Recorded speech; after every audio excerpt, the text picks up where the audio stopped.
안녕하세요. 네, 반갑습니다. 종목 카운슬러입니다. 저는 예. 식품을 갖고 왔는데요. 아, 서울식품이요?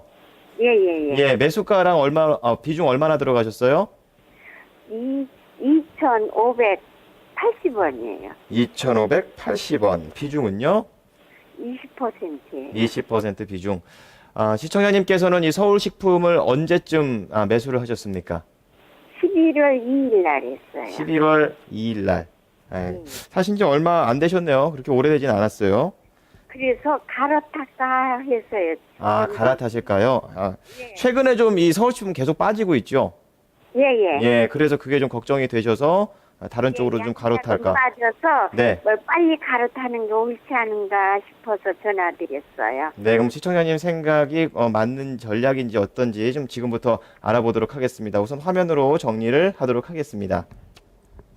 자, 서울식품 보도록 하겠습니다. 25,800원의 비중 20%, 11월 초에 매수를 하셨는데 요즘 최근 밀려서 걱정이신 것 같아요. 알아보도록 하겠습니다. 시청자님. 80원이요. 예, 예. 시청자님. 2,580, 예, 예. 2,580원. 알겠습니다. 우선 세 분의 전문가 나와 계십니다. 예, 한 분 선택해 주시면 됩니다. 이원호 씨인가? 원용. 감사합니다. 네. 이름은 정확히 불러주셨네요. 안녕하세요. 예, 예, 안녕하세요. 예. 서울식품 하시면 떠오르시는 제품이 혹시나 알고 계신가요? 서울식품 하면요. 봤어요. 예, 우리가 보통 보면 그 제빵 사업을 하는 기업이긴 한데 그 예. 뻥이야라는 그 과자 아시나요? 옥수수 튀겨서 하는 그 과자예요. 그 뭔데요? 예, 그 서울식품에서 나오는 그 제품입니다. 이번에 서울식품이 올라갔던 주요 요인은 그 문재인 그 후보가 어떤 공약을 골목 상권을 좀 다시 한번 부활시킨다는 그런 공약이 있어서 10월 초반에 올랐던 거거든요. 그래서 정치 테마주로 약간 물려 있는데 그 부분 때문에 약간 기업이 좀 올라온 것 같습니다. 근데 기업 내부로 따져보면 지금 현재 보시면 뭐 실적 면에서 보면 지금 부채 비율이 지금 일부 잠식으로 좀 나와 있는데 굉장히 좀 뭐랄까요, 원활한 투자를 지금 하기는 좀 어려운 그런 기업이라고 판단이 됩니다. 그래서 이런 종목들은 어떤 이슈라든지 어떤 테마라든지 이런 게 잠시 끼었다가 그 테마에 잠시 움직였다가 또 그 테마가 또 사그러들면 또 바로 또 밀리는 그런 경향이 있거든요. 그래서 뭐 기업에 대한 어떤 분석보다는 그래도 기술적으로 좀 잡아드리는 게 더 옳다라고 생각을 합니다. 기술적으로 제가 좀 말씀을 드리도록 하겠습니다. 화면을 봐주시기 바랍니다. 10월달 초일 겁니다. 문재인 그 후보가 그 골목상권 얘기 나오면서 요 구간에서 이제 급등이 한번 나왔었죠.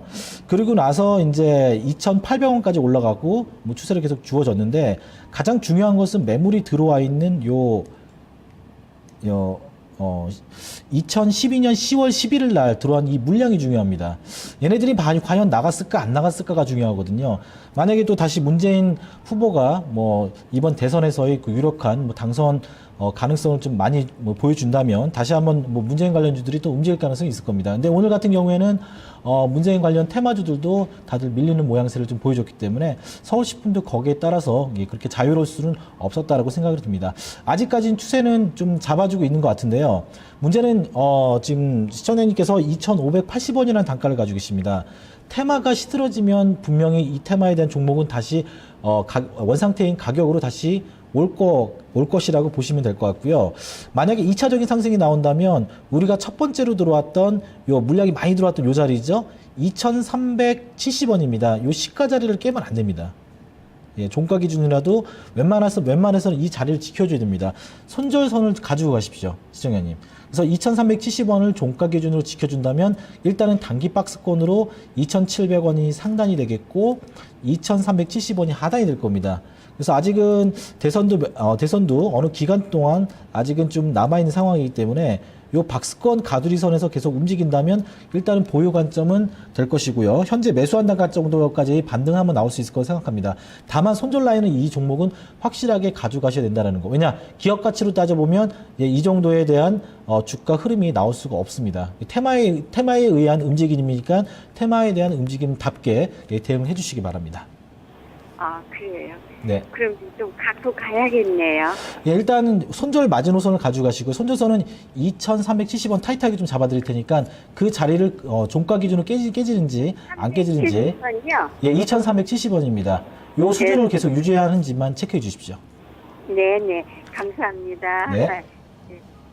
자, 계속해서 게시판 종목을 좀 보도록 하겠습니다. 화면 보시면 TK 케미칼입니다. 매수가 2,400원에 비중 30%를 담으셨는데요. 지금 매수가 근처에서 약간 손실 구간이십니다. 자, 이 종목과 관련해서요. 이진욱 대리님께서 진단 도와주시도록 하겠습니다.